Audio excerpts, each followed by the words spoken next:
if you have a secret your whole life and you've been threatened to never share it, it's almost like you lose your voice. And in that, you lose yourself. And that fear keeps you so locked and so down, you lose sight of yourself. And I think writing this book has opened up whatever has been locked inside of me.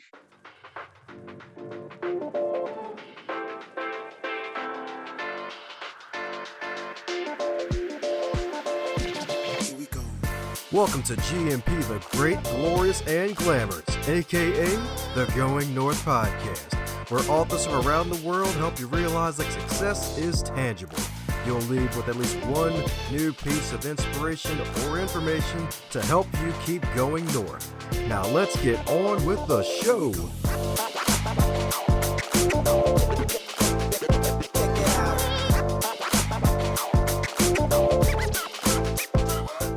Today's review hails all the way from the US of A.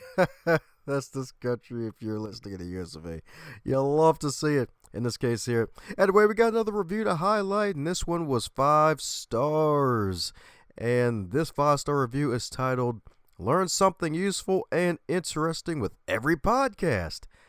I've really enjoyed listening to this podcast. Don Brightman has the most insightful, intelligent, and interesting guests. All authors ready to share a little bit of helpful knowledge to use through our trek through life. Bravo, Dom, and thank you, Elizabeth D. Stefano. Thanks a bunch, Queen Liz, for leaving that great review. And if you want to leave a review so that way we can highlight it in a future episode, do just that on goingnorthpodcast.com. Now let's get into today's interview. And today on the Highlight Reel Builder for Authors, known as GMP, the Great, Glorious, and Glamorous, is the Going North podcast. We got another super special, awesome human for you today. That's right, indeed. That's right, indeed. That's right, indeed. Let me tell you a bit about her because today's featured author, y'all, she's a mom, she's a wife, as well as an inspirational speaker, entrepreneur, philanthropist. That's right, folks. She loves to give. She's a cheerful giver, as well as a sexual abuse advocate. So let's give it up for the CB. And we ain't talking about cornerback, but we're talking about the wonderful, caring, and benevolent Cindy Benezra. How you doing today, Cindy? I'm all right, Tom. How about you? I'm so honored to be on your show. Well, honored to have you here too. It's freaking fun on the bun. It's been one of those rare occasions where we have the podcast before the podcast. That was like almost 30 minutes. It's just so easy to talk to. I think I'm on a tangent today. I'm kind of emotional, tired. We just did an event, and I know sometimes you have to get almost spent, and then you kind of get to that space where you go, okay, this is up for me right now, you know? Yeah, I forgot that is a cavity I missed. Oh, yeah. So, my goodness, as with all introductions, they're not allowed to be 78 days long. And I already forgot that you also are an elite event planner. So, since your first time on the podcast, mind giving us a bit of your backstory of how you got to where you are today, Cindy? Oh, yeah, absolutely. So, mother of four, I have a child with special needs. I kind of define myself that because I kind of go through that grief and loss all the time with my son who's 30. And I work with my daughter, Hannah, and we own a luxury event company. And we go primarily, actually, we used to do it a lot more in Seattle, but we're flying all over the place to do luxury events. They're a little bit more boutique-y. And it's a beautiful outlet just to kind of create things in love for other people, like taking their vision and creating that for them. So it's a beautiful place to be. And then on the flip side, I have been working really hard at trying to create a platform where I can talk about sexual abuse and advocate for other people who have suffered the same thing, who've gone through the same, who've taken the same journey as I have. It hasn't been an easy one. And I find that talking about sexual abuse or trauma is a difficult one.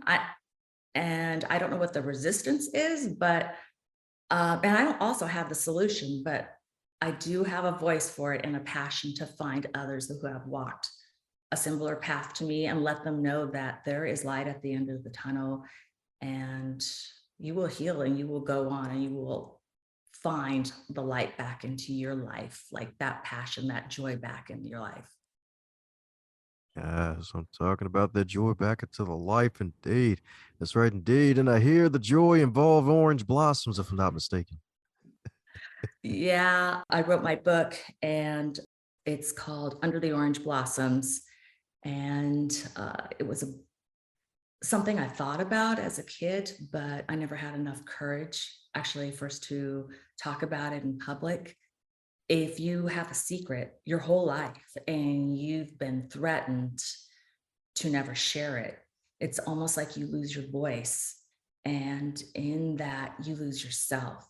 And that fear keeps you so locked and so down, you lose sight of yourself. And I think writing this book has opened up whatever has been locked inside of me. And I realize it's not, this is so many people's journey, but we just don't have the platform to talk about it. It's 1 out of 4 girls, it's 1 out of 6 boys here in America. And it happens all the time. It's almost epidemic. And we're uncomfortable as people to talk about it. And I don't know why it's so uncomfortable to talk about sex, why it's so uncomfortable to talk about. I get it. No, I do get it. I get the fact that it's shame, there's shame in it. And I get it. I understand it because I've walked that life. But eventually we have to stand up, and we have to stand up for ourselves. We have to stand up for our own children. We have to stand up for everybody around us and make it so annoyingly common to talk about sexual abuse until we can find solutions here. And that's kind of like my goal. I'm working on being really loud. There we go. Megaphone Cindy. That's right. That's the MC for your event right there. Megaphone Cindy. Yeah, that's it. Mhm. That locked away secret cannot be a secret anymore. It's coming out. And I want to show up for those who cannot advocate for themselves. Because I'm kind of mad about this. I really am. I'm mad about this. I'm mad that there isn't a platform. I'm mad that there's so much shame behind it. But if we remove all those stigmas of, shame, not cocktail worthy conversation, how to have this where it's commonplace, like we could talk about alcoholism or opiates, where we're like looking for solutions, nothing's going to change. And historically, unless we start talking about whatever it is that ails us, nothing's going to change, because it's the initial part of conversation and bringing awareness. And from that becomes their evolve solutions start to formulate, and it takes on its own life. But I'm kind of mad about it. So yeah, I'm talking. That's why it's called Cindy Talks, right? Mhm. That's right. I'm standing up. That's why it's called Cindy Talks. Exactly. Yeah. And you being mad is definitely understandable considering not only being a victim of sexual abuse, but considering who actually is responsible for sadly making that happen, if I'm not mistaken, right? Yeah, it's kind of scary how these things happen. And I do hear more from women, I think, online. They reach out to me. I find that more women are more open to be talking about this, but it's kind of crazy when I've been out, like say working on an event or something like that, or at a fundraiser. I'll bump into somebody and he'll go, "Hey, oh yeah, you've got that Cindy Talks, that Cindy Talks website, and I've been watching you, and good for you. I'm so proud of you." And I was like, "Oh, okay, well, like, thank you, And again, this is with a cocktail in my hand, and we're like at a fundraiser." And I was like, "Okay, it's really nice. I appreciate, that someone's watching and following." But the craziest part, and this happens to me more than you would believe, it's always men, and they'll say, "You know what, this happened to me. That happened to me, and it changed my life. It changed my relationships." I've never shared it with my wife, or I've never shared it with my partner. I carry so much shame. It's the way I look at the world now, and I still hold that in. And I could see that they're so hurting. And they're men, I would have to say, like in their 40s, 50s, 60s, they're all over the place. And I look at that and I could see their pain. And I could see what, when they say, maybe it was a teacher who kept them out, after school, or it was an aunt or a babysitter, or just the craziest things you wouldn't believe. Like some of the stuff I've heard, I just thought, gosh, how many layers of betrayal can somebody go through? And when I listen to this, and I feel their pain and how it's changed them, and I feel honored that they share it with me, but I get to, my validation of 1 out of 6 is out there. But they won't, I say, hey, will you ever reach out to me and share that, share your story, online, or can I interview you? And they're like, oh, no, no, no, no. No, this is, you're the beginning and the end of the story. And I can't share it with anybody. I don't share it with, nobody knows this. And I just think about how somebody sits with that pain and that grief every day, or that incredible shame and that story. Yeah, that's just got to be intense for that person. Yeah, it Yeah. definitely is. Definitely is, especially with guys, especially because the way guys usually tell us, like, hey, show no pain, show that you're basically have it all together. Like, if you have pain, just hold it in. Like, you're not allowed to cry unless it's like one of your parents' funeral. Like, besides that, don't cry or anything.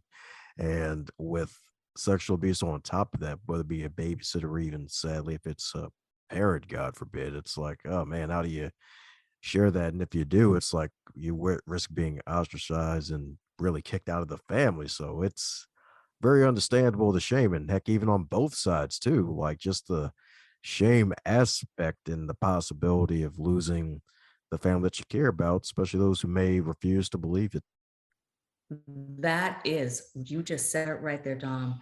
That is the hard part. And I have to say, I went through it too. And I know lots of people who go through that part if they decide to share or say something to somebody else. And then, I mean, I've had, no, I have to say, I come from a really, really good family, a beautiful family. I have a great sister. My dad is my abuser, and he's well educated. He's got his master's, and he was a petroleum engineer. And my mom, gorgeous, crazy talented. She was a seamstress, and she was also a bank teller. She just was, she had like two sides to her, and she was funny. Um, and then I look at my life right now, and I think it's pretty damn beautiful. I look, I think I have 4 healthy adult children, and I run a business, and I run this. I'm doing the Cindy Talks right now, and I feel good and successful. But where I'm going with this is that behind those closed doors, behind those stories, and when I started to share, my aunt came up to me. She goes, "Why are you doing this? Like, we're a really good family. Like, what?" Like, I thought, okay, she thinks I'm trying to destroy our reputation. And I get that. But I kept on saying, that's the point. That is the point. Because if I keep on holding it in, I'm not paving a way for somebody else to do this. And yes, it was uncomfortable going through it, and it's uncomfortable going out. The creating the way out is also kind of breaking up that cycle of holding that secret. And it's kind of funny. My sister's a therapist. I love her to death, but she she is a therapist, and she came back to me and she goes, "You just told mom a secret. She said never to share this. What happens in our house stays in our house." And I looked at her and I was like, "Hey, I'm 59. Like, are you serious? Are you thinking that mom meant for you to hold on to the secret forever?" Like, and she's like, "Yeah, that was our family secret." And I'm like, "No." And I was thinking, okay, this comes from a therapist. And then I said, "Oh, my sister's name is Sonia." I said, "Oh, Sonia, you know what? It's time to let go." And I said, you're coming, like, your PTS, your trauma is coming from a child's perspective, not an adult perspective. And when she kind of looked at that and she was like, oh, like, yeah, you know, and then, yeah, like, yeah, but that's how deep those secrets go. That's how deep that shame goes. That's how deep you want to hold on to those, to lock it away and not share. And even in families with therapists, even well-educated families, it's just, it's pretty intense. Like those things that have been drummed in your head, like family secrets and keeping things behind closed doors, but they don't benefit the individual and they don't benefit your family unit. And that's part of this, is coming out and being, if I could be the voice and share more about this and share more stories about other people, how they've walked through this and how they've navigated, maybe they'll take that leap. And to what degree, I don't know. But I do hear plenty, and it is not, it wasn't an easy journey going in. It's not an easy journey going out. But I have to tell you, on the other side of it, when you're out and you're feeling whole and you're feeling liberated because you have broken something that has been dark and hidden, there's no other glorious feeling than liberating yourself. It's almost like you could walk completely in your skin and stand so tall. I have to say, I feel so rooted. And I keep on thinking, why am I holding on the shame of somebody else? This is their shame. It's not my shame. And how did I end up taking on their shame? And I get mad about it because it's been a hard journey and I didn't figure that out until way later. So I would kind of go like, like, hello, like I know this, but I couldn't figure it out. Just took me a long time to figure it out. Mm. Yeah, long time indeed. Definitely long time indeed. So my goodness, who knows? You probably even mentioned it already. So what was probably the most challenging part about putting this book together? Because if I'm not mistaken, it was a cookbook that actually inspired you, or at least reopened some doors, if I'm not mistaken, for you to actually publish it, right? Yeah, I think just the whole journey of it, it was something I wanted to do as a little girl. I'm a dyslexic, by the way. And I think, I don't know if it's from the PTS or the trauma that I went through. School just wasn't my jam. So I went to school and I survived over there. It was just to get me out of the house. It was just a holding place so that I could, when I would go back home, I would step right back into the trauma. You know, it was just a holding place for me. So when I went to school, it was kind of like relief, and I would just kind of space out and just be. So I didn't excel and I didn't even think I could write, but I always did journal. And I kept my secrets to myself and I journaled. And when, because I kind of forgot, I forgot, I just, my memories just faded away with so much trauma. You could get so traumatized, you could forget what happened to you. And then something could trigger you. And actually, from what I've learned through therapy and what I've learned through hearing other people's stories, is that something may trigger you, like having your own child, witnessing somebody else's children growing up as an adult, looking back and go, gosh, I didn't go through that. I don't know. Often moms have told me that they realized that they were sexually abused by raising their own children and then realized that that happened to them, or they didn't get the same experience. And a lot of times they'll just go, I can't be in this relationship. And no one understands what's going on with them. And that secret and that just gets kind of pushed to the side. And that's actually pretty common, more than you think it is. And men too. They're like, I don't know. I just chalked it up as, I said it was a midlife crisis. And I was like, okay. But it was a whole different story behind the scene. And you would just never know what happened, but it was just sort of like they got triggered by watching their own children grow up, or some kind of experience, or it's a calm place in their life. And then they could kind of come back and go, oh, wow, these things happened to me. That did happen to me when I was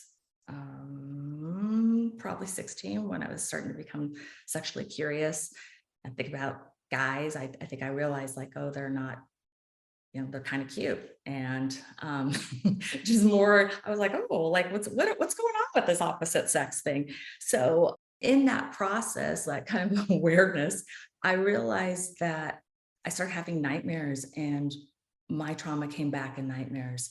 And I started journaling. I didn't know what was going on with me. I thought I was going crazy. And I started journaling and what my dreams were about. And before you know it, I was able to put all the little fragmented pieces into kind of like a memory.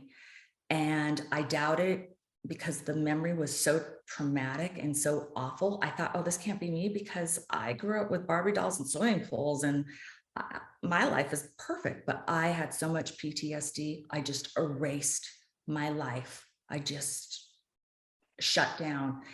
And when it came back, I couldn't believe that it was me. And I became suicidal, had suicidal thoughts. I wasn't, well, okay. I think sitting at the edge of your window thinking if you're going to jump every day is pretty intense.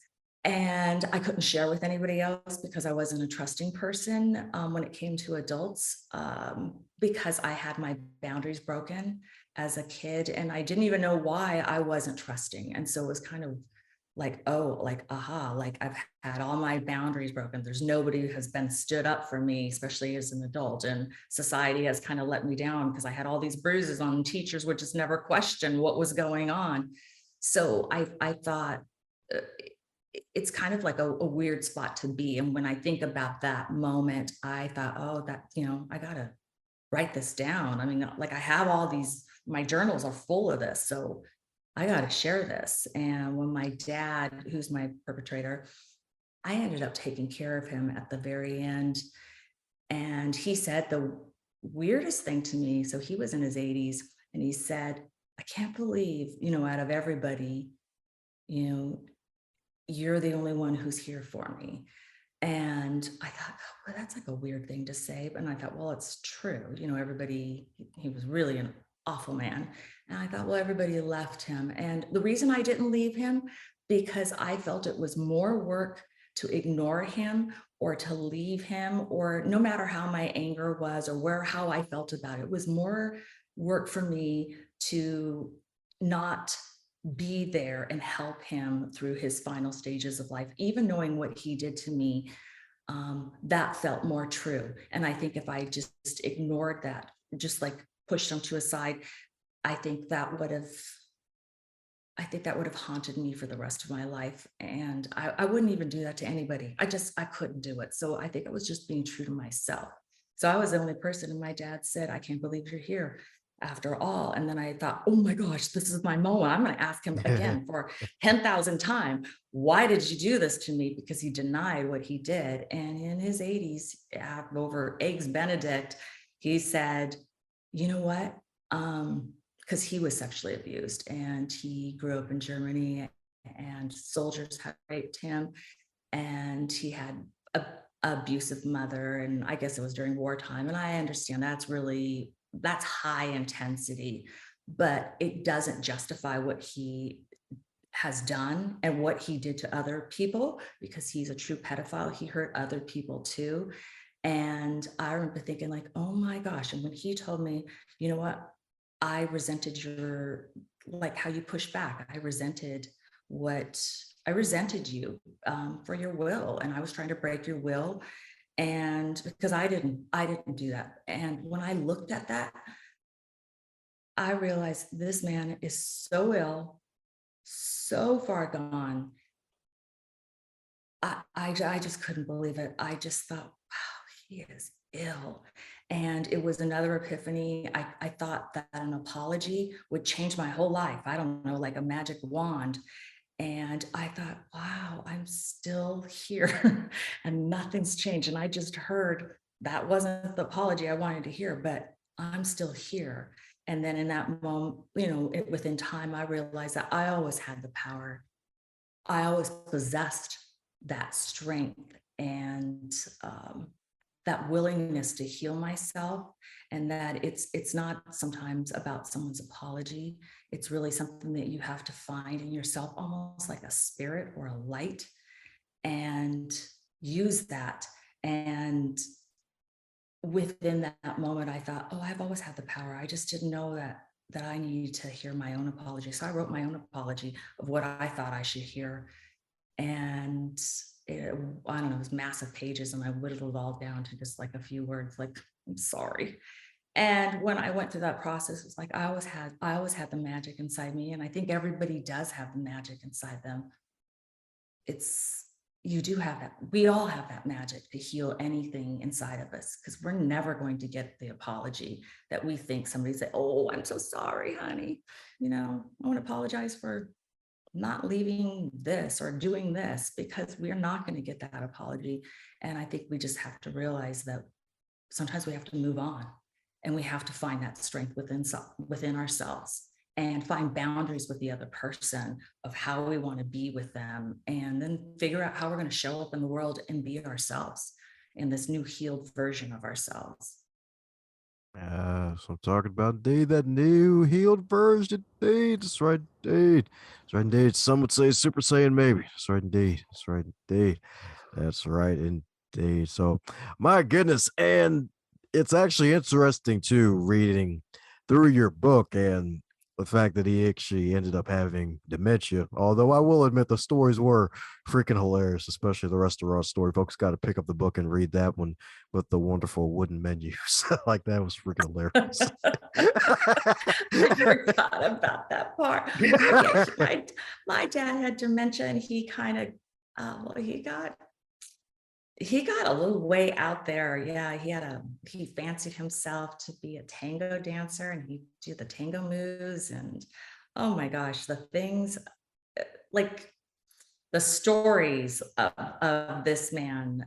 But Dom, have you ever been challenged so much that in some ways you kind of look back and go, it was an ugly journey, but it's made me show up in the world a little bit different, maybe a little bit brighter, maybe a little bit different perspective, maybe a little bit stronger.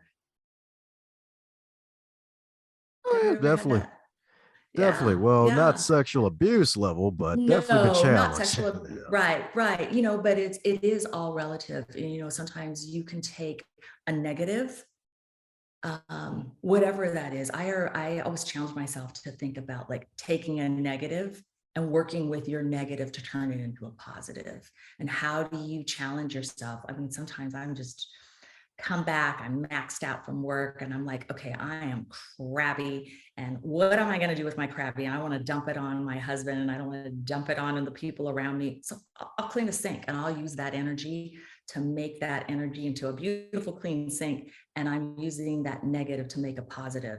And that is one thing I have learned through this crazy experience. And I remember raging as a teenager, just so mad, so mad. And I thought, what am I going to do with this anger? Like, how am I going to what can I do physically to release it out of my body? And what can I do mentally to create something beautiful with it? And that's how I started just using art and decorating and journaling and exercising, and trying to find, like, just something just to exercise that out of my body. And sometimes you have to use that negative to show up and be the positive. Because if you don't have anything, if you have nothing, you got to make something. I really do believe that. And it's like lemons, like, yeah, they're sour, but if you could add a little sugar to it, sometimes you just have to do that. Did you read the part where I tried to kill my dad? Like, I was so desperate to kill my dad. Oh my gosh. I have to say, I still have shame in that part. That was hard to put it in there, but I wanted to be as truthful and as honest as I can. And I also wanted to let people know, when you feel so trapped that you have nowhere else to go, that sometimes there's a dark spot that we have to access an animal to defend ourselves. And I just can't believe that I wanted to kill my dad. It was like premeditated murder, where I was 10 years old thinking about how I'm going to kill my dad. Like, I'm going to drop my blow dryer in his bathtub and kill him. I'm going to go and take the rat poisoning and mix it in his coffee and kill him because I saw it on a show called Murder She Wrote when I was watching with my mom late at night. And I thought, oh, I'm going to kill him that way. And I remember taking, knives from the kitchen and thinking if my dad comes in bed one more time, I'm going to stab him. And I remember taking that pillow and then stabbing it multiple times. And then I thought, oh gosh, it's dark and I don't know, there's so many ribs in your body and how do I stab them? And then, I mean, again, I was like 7 or 8. And how do you, how do you stab somebody with a butter knife? Because I wasn't allowed to play with sharp knives and I was still a pretty obedient kid. So I was desperate and I couldn't share it with my mom because I thought, well, then she's going to be an accessory to murder. And like, so I thought I can't share it with anybody.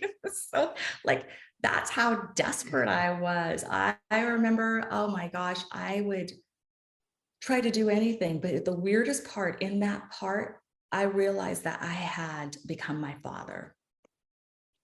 I realized that in that animal state of mind, that I have become so dark, so ugly, so desperate to want to hurt him like he does me. And I thought, well, how do I become the opposite of him? And I thought, okay, if I want to become the opposite of him, I've got to change my perspective. And I think I lost myself and it scared me to death. And it's still, I still hold shame about that because it is such a, that uh I still hold shame about it because I cannot believe how far I lost myself in that process of trying to get revenge and feel safe. And I realized that I was out of control like him. I recognized that he was just the scared little boy. And that's kind of when I stepped in a little bit more into my power. I thought, oh, he's scared. He's the one who's out of control. This is not me. I'm not going to hold his pain. I'm not going to, no, no, no, no.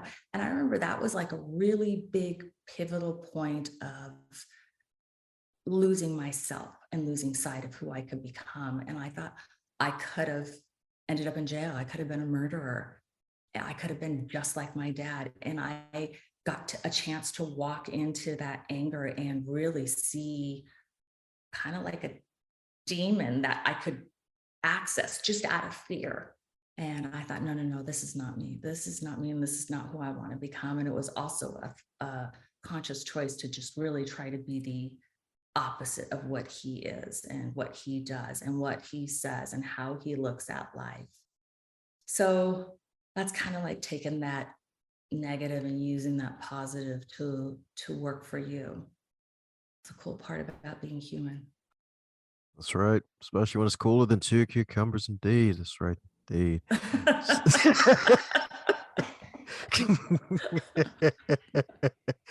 So to this Cool. day, well, don't spit out your No. drink on your technology. Don't do that. You need your technology. Don't do Mm. it. Yeah. So Twinkies, right? I was messing with you. I was trying to get you to spit out your water. But anyway, so back to my original question. So do you still do the activity where you visualize yourself inhaling strength on days where things may feel rough? Oh, gotcha, gotcha. Just going to give you some little history. I do. So when I was a kid and I was feeling suicidal, I loathed myself. I mean, I didn't like anything about me. I couldn't feel anything. I couldn't even really tell you. I knew the sky was blue, but I couldn't really recognize how beautiful it was or really understand the color of blue. There was nothing. I was so numbed out. I just didn't want to be here. And I just felt gone. So I started developing all these exercises that would challenge me to feel again or be part of this world. And it kind of they all developed later on just a little bit more. And you're right, I used visualization a lot. Do you use visualization? I definitely do. Probably need to use it some more often, but yeah, definitely visualization is freaking amazing. Yeah, like visualization. I remember, I was just a kid and it's really changed. It's different now. But I used to look through magazines because like magazines were like in abundance. We didn't have like the internet or anything like that. So I would rip out things from magazines and I would just kind of like tape them together or hold them together and kind of make like a collage like on my bed. And, if it was I don't know, so like if it was climbing a mountain and somebody, it would have a picture of somebody looking a certain way where I thought that it looked like being loved. Or if it was, anything beautiful that I wanted to create, I would look at that and then try to picture myself that I was going there, I was doing it, and it felt so real. It was a beautiful way to escape, but it started to really help me visualize things. And then I started adding words to that too. There's a lot of things, as I think there's sometimes we have words that kind of own us. I'm gonna just since we're talking about my teenage years, I used to feel, like kids throw around stuff like, oh, you're ugly and oh, that's dumb, whatever, just all sorts of things. And they actually used to kind of rattle around in my head. And I thought, oh gosh, yeah, I'm ugly and yeah, I'm dumb, like you would start to take on all these words and really believe it.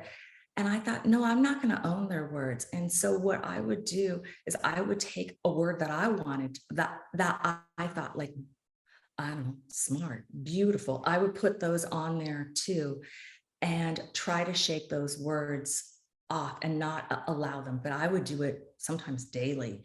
And I got so creative. I remember taking felt pens and writing them on pieces of paper and going into the shower and watching that word, like melt off that piece of paper. And then later on, as I, as that exercise evolved, I used to think whatever word or whatever thoughts that I had, I could picture the words just erasing off my body. I would watch it go down this, down the drain. I could see it in black and white. And, at least it made an impact for that day or for an hour or whatever it may be. If it came back the next day, I did the same thing all over again until those things did not own me. And if you really think about a word owning you, come on, you are so much greater. You are so much greater than a word. You are so much more powerful than a word to let anything own you like that. So that was something, I did a lot with visualization and words. There were a lot of things I did. I'm just so still enamored with inspirational quotes, mantras. I make up my own quotes, my mantras. Sometimes my mirror's so full of stuff, I kind of have to move them just so I can brush my teeth properly in there. And then, and then, I don't know, sometimes they don't mean anything to me. I'm like, oh, that doesn't hold any weight. And I take them all down and then I write some more stuff up there. Life gets thick and heavy, and sometimes we just need to find things that inspire us and keep us going and moving in a good way. And, reason to wake up in the morning believing. That's what I'm talking about. Some believing indeed. That's right, indeed. That's right, indeed. When you see Cindy online and she says, "Oh, I'm beautiful," you can agree fully.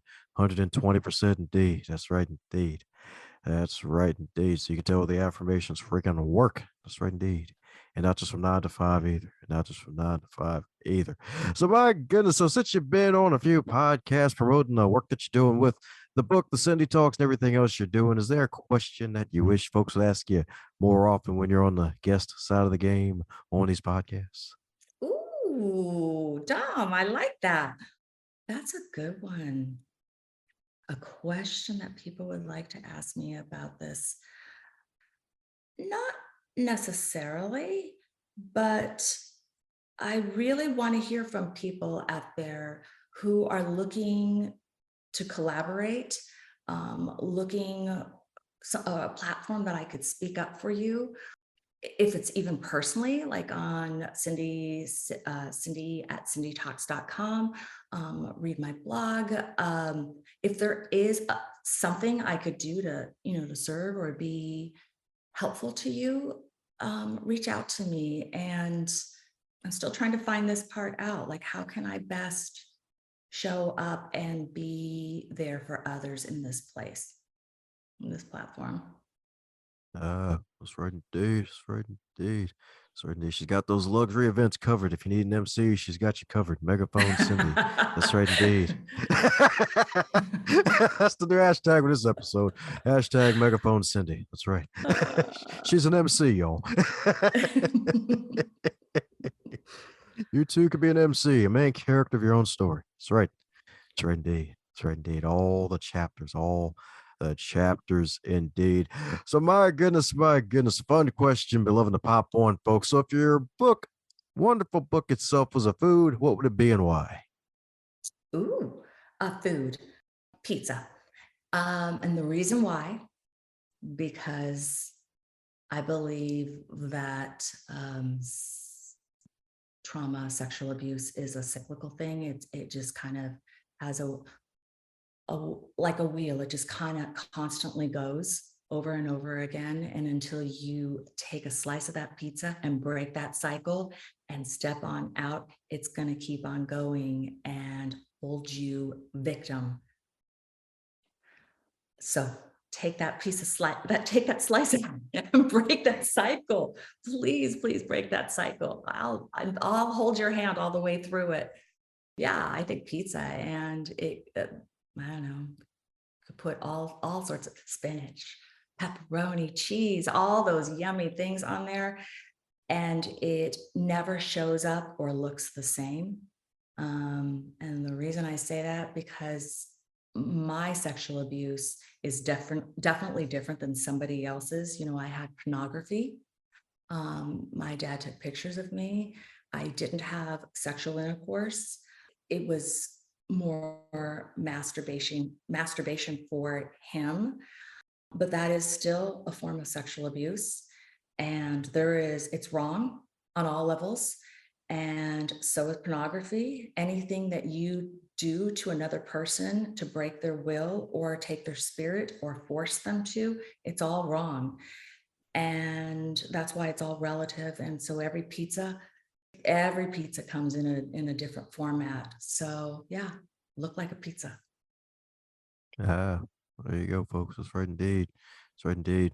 And I'm assuming the extra painful parts had pineapples on them, I'm guessing. You don't like pineapples?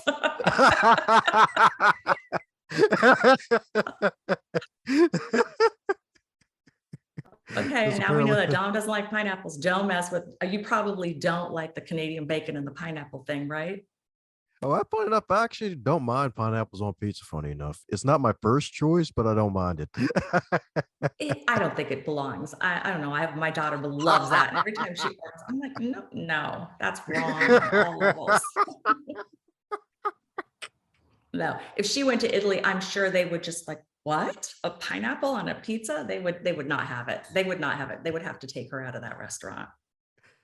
That's right. Especially when Domino's apparently tried to go over to Italy with their pizza. Is that right?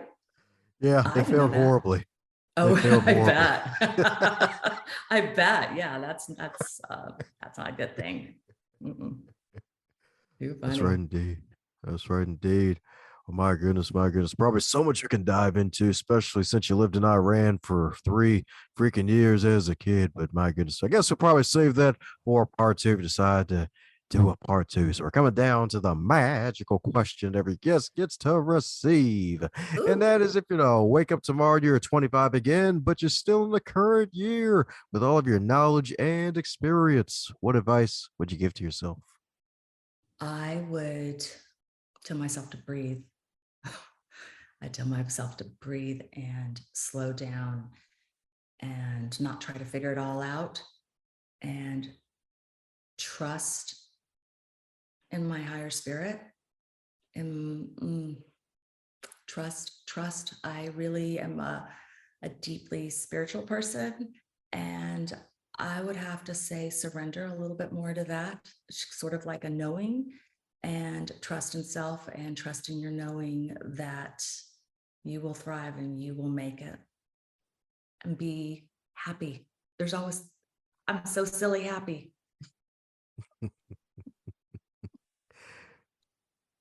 Yeah. There you go. Silly as a billy goat, right? Silly happy. I think it's annoying. I'm just so silly happy. No, no, that's not annoying. That just means the folks who hate it truly love you even more. They just don't know how to admit it. That's right, indeed. It's like being a person who tells corny jokes all the time. They hate them, but they love them at the same time. There's a lot of truth to that.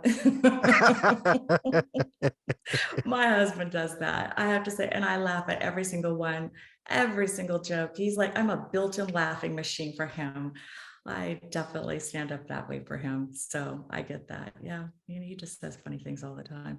And they don't make anybody else laugh, but they make me laugh. Yeah.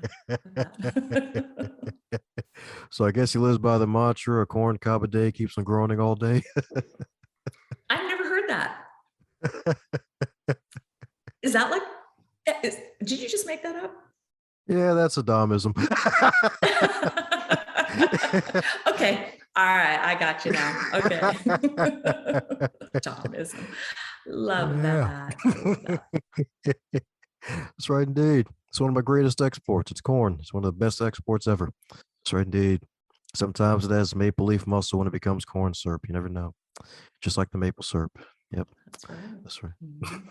That's right. Well, before any more corn cobs appear, folks need to keep up with you and your wonderful journey. So, for those who need to do just that and all the stuff that Cindy's doing, what's the best way for folks to do so? Cindy at cindytops.com. And my book is Under the Orange Blossoms, written by Cindy Benezra. On every platform you could possibly find me, I'm there, smiling right back at you. That's right, indeed. That's a great one too, with all the R's. It's a great smile indeed. So there you have it, folks. Reach out to the wonderful, caring Cindy. Indeed, follow her journey, following all the social medias. Keep up what she's doing, especially if she decides to release another book. Maybe even might be one of those billionaire Highlander vampire romance novels. You never know. That's right, indeed. I can tell you that's never going to happen. It will never happen. If I do anything, it would be something on happiness or how to inspire somebody, inspirational quotes or how to wake up, something like that, how to fill yourself with just more love. It would be something like that. Well, you know what, Dom, I started this process. My objective was to write a cookbook. And that's how I started to do this was writing a cookbook. And because I love to cook. I love to cook. It's so creative, it's fun, and I love to eat too. So it's like all the greatness in the one whole package. And then on top of it, I get to decorate the table. I mean, my gosh, you can't even get a better trifecta than that. So I thought, well, I've been collecting all these recipes from all my travels. And so I thought, well, I'm going to write a cookbook. And as I was going through the cookbook, I'm a blend, my multicultural family. And with all the travels, I was just sort of like, oh, yeah, like this recipe came from this. And then I was kind of like getting triggered, like, oh, that happened. Oh, I remember what happened at age 10, or I remember what happened at age 7. So whatever that trauma was, that kind of thought kind of popped in my head. I'd write that down and then mixed up with recipes and then all this other stuff. And by the time I got finished writing everything down and collecting my thoughts, I thought I was going to have a cookbook or some cookbook slash design.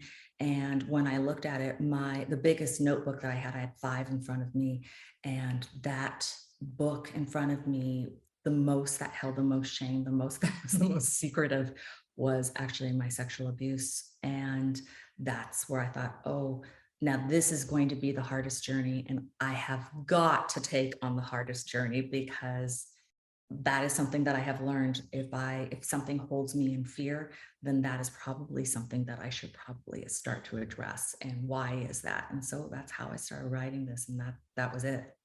Yeah. So no, it's not going to be that cookbook that you thought it was.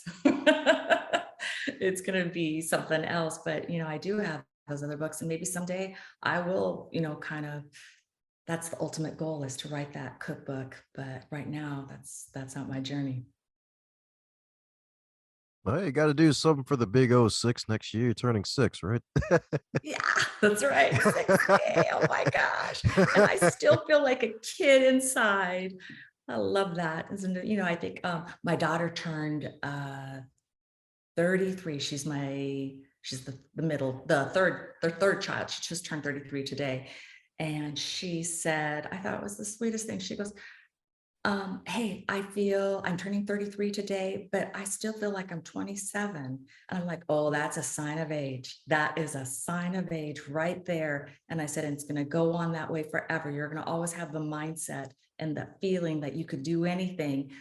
And I still feel that way. I think a lot of people could relate. Can you relate to that?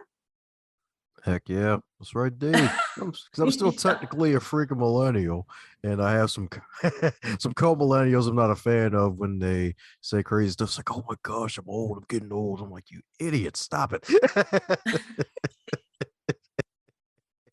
Yeah. 25 is Yeah. not old, danggummit. How old are you? Oh, me, I'm 31. You're 31. Okay. What age do you feel? Oh, age? Shoot. Funny enough, I still feel 26, funny enough. Oh, I love that. I love that. You're going to always be feeling 26. You are. Mhm.